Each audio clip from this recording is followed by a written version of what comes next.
Hello and welcome to the Daily Comic and Collectible, episode 428. Now today, the collectible of the day is the Mezco Toyz, Marvel Comics, 112 Collective, Custom Head Sculpt, Logan Action Figure. Soldier, Weapon, and Mutant. The 112 Collective Logan figure invokes his rugged and feral nature. He features 3 head portraits, a dog tag, a fitted tank top with jeans, a belt with a Western-style buckle, a leather-like jacket with a functional zipper, and cowboy boots.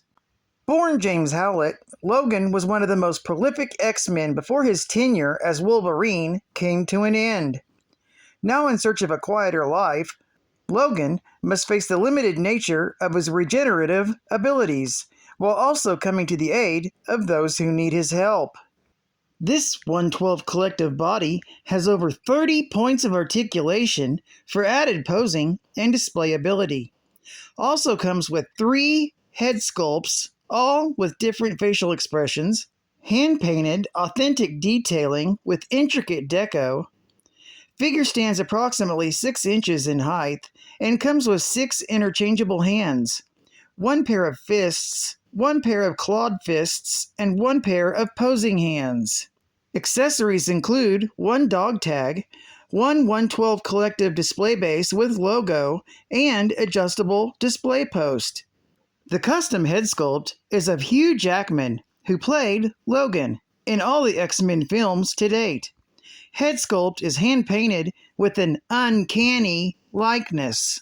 This 112 Collective Logan figure is packaged in a collector-friendly box designed for collectors in mind, released by Mezco Toyz.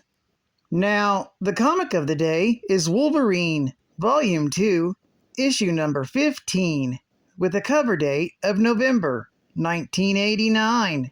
This is part 5 of a 6-part miniseries of the Gehenna Stone Affair, with story by Peter David, art by John Buscema, and cover by Kevin Noland.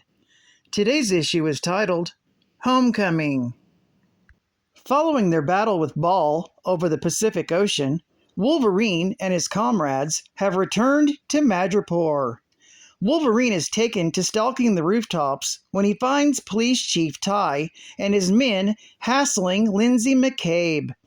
Having become affected by the Gehenna Stone's influence, Ty has come to McCabe seeking the fragment that was in the possession of O'Donnell. Wolverine cuts in and easily beats up the police officers and disarms Ty, while Lindsay makes her escape. Not recognizing Logan as Patch, Ty warns Wolverine that he's a dead man as the mutant flees the scene. Deciding to switch back to his Patch identity, Logan pays a visit to the Princess Bar, uncertain of what the whole altercation was about. He has a hunch that it might have something to do with the Gehenna Stone. He walks in on O'Donnell and Lindsay, just as the two are coming to blows in a heated argument over recollecting the fragment of the stone that was taken from them by Prince Baron's men. Logan stops the fight from escalating further. However, Lindsay gets a moment to knee O'Donnell in the groin before storming off and revealing that she too knew that Patch was Wolverine. Much more to his irritation, he finds out that O'Donnell knows as well. However, he reflects back to his flight back to Madripoor with Jessica Drew, and how she didn't mention she knew he was really Wolverine, because someone with his temper and claws would be the last one to tell that you've seen through his flimsy disguise. As Logan and O'Donnell sit down to discuss things, Archie bursts in screaming at Logan about how Bert has stormed off since they've arrived in Madripoor. However, Logan has him calm down and listen to O'Donnell's story. Elsewhere in Madripoor, Bert is wandering around, wondering if running off on his brother was such a smart idea, when much to his surprise, he witnesses followers of Baal's grab a low-town prostitute in order to make a blood sacrifice to their master.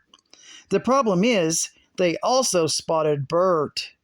Meanwhile, back at the Princess Bar, O'Donnell tells Logan and Archie about how he claimed a strange gem from two men who had killed themselves in one of his rooms above the bar. He and Lindsay became entranced by it, and in a moment of passion, they were interrupted by Johann and the prince's soldiers who came to claim the stone. O'Donnell was forced to hand it over. However, once it was in Johann's possession, he pulled out a gun and threatened to kill Lindsay if they didn't give him back the stone. Calling him on it, Johann and his men left the room, and although O'Donnell literally meant it, he didn't shoot her when they left. O'Donnell's story is interrupted when suddenly Ty and his officers storm the prince's bar, also coming to seek the fragment of the Gehenna Stone. Meanwhile, back out on the streets, the vampire followers of Baal find that Bert Corrigan is not exactly a defenseless victim. He surprises them when he pulls out a whip and begins whipping them off. He soon becomes overpowered, but is saved by Jessica Drew, who has been tailing him the whole time. She guns down most of the vampires, but one manages to escape. Recognizing them as followers of Baal, Jessica and Bert follow. Meanwhile, the altercation at the Princess Bar has turned into an all-out brawl between Logan, O'Donnell, Archie, and the police. Ultimately, the fight is stopped when Logan pins Ty to the wall and threatens to kill him if the fight continues. Logan then has them all compare notes and realizes that O'Donnell, Ty, and Lindsay were all in the proximity of the fragment of the Gehenna Stone, and that its influence has made them all become violently possessive of the object. Realizing that it's now in the hands of the most powerful man in Madripoor, they all decide to go and seek out Prince Baron. Meanwhile, Jessica has tracked the lone member of Baal's minions to the prince's palace. Thinking him to be an intruder, Jessica uses her credentials and ties to the prince to get an audience with him. She's invited in by Johann and brought to the prince. Before she can tell him about the intruder, she is shocked to find and be introduced to the prince's guest, Baal. This story is concluded in the next issue, Wolverine, issue number 16. Tomorrow, Geek Fact. This is considered a minor key issue, featuring the first appearance of His Royal Highness, Prince Baron of Madripoor. It's also the first appearance of Quan and Solomon. Bonus Geek Fact. Madripoor, officially the Principality of Madripoor, is an island in Southeast Asia, located in the south of Indonesia's Strait of Malacca, southwest of Singapore. It is dominated by the city of Madripoor, made up of the wealthy high town and the impoverished, crime-ridden low town, which represents the extreme social inequality in the country, described as a place for the very rich and the very, very poor. Built upon the back of an immense dragon, Madripoor was once a haven for pirates, a tradition which somewhat continues to present day. Its proximity to the most important Asian ports make it a largely lawless haven for smugglers, secret societies, and warlords, constantly vying for control. State-of-the-art gaming. Stand by, gamers! Capcom introduces 2 new thrilling games to its Nintendo series. And as always, the graphics are hot and the action intense. First, experience the ultimate character adventure game as Mega Man. You must conquer and control the 8 empires of the evil Dr. Wily, but beware of his sinister robots that rule each empire. Their special powers present a unique challenge at every level. Then, prepare for undercover action as the Strider. Your orders are to enter Russia and infiltrate the Red Army, returning enemy secrets to your superiors. But be extremely cautious. You know what happens to Russian spies. So get set for radical action in these exciting additions to the Nintendo Entertainment System from Capcom USA. Advertising ad facts. Mr. Bubbles' Tubtails! You've had so much fun getting dirty. It's home to the bath for you two. Yay! Bath time with Mr. Bubble! Can't wait! So much fun! Mr. Bubble makes getting clean almost as much fun as getting dirty. Even after the bath, Mr. Bubble is still fun. Order your t-shirt, sweatshirt, or watch today. Mr. Bubbles, new Bubbleberry! Fragrance will follow! Mr. Bubbles! Star Trek V, the final frontier. Own these limited edition collectible figures. Stardate 8454.181. The San Francisco Mint is proud to present these special limited edition collectible figures in a series officially authorized by Paramount Pictures Corporation.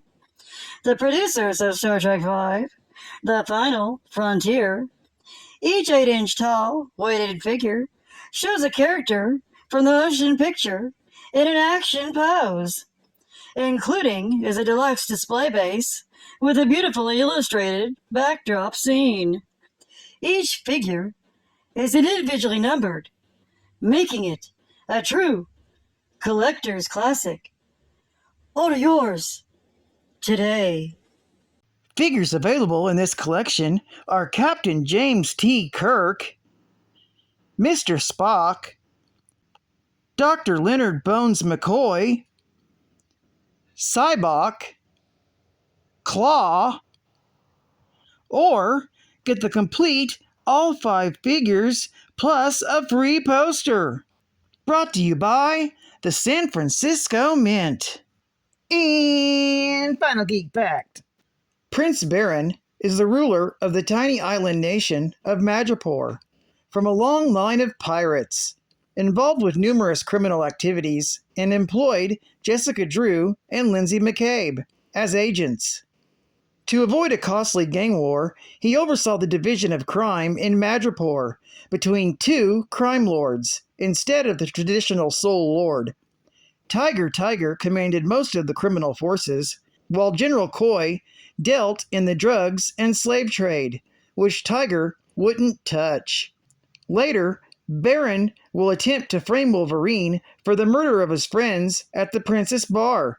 Baron and General Coy will actually hire assassins to do the job, but Wolverine will discover the truth. Baron will be shot by Coy after the General will attempt to blame the entire situation on him. Well, I'd like to thank you for joining me for another Daily Comic and Collectible, and I hope to see you again tomorrow. This is Cat Fan Comics Man, and I'll catch you on the flip. Over and out.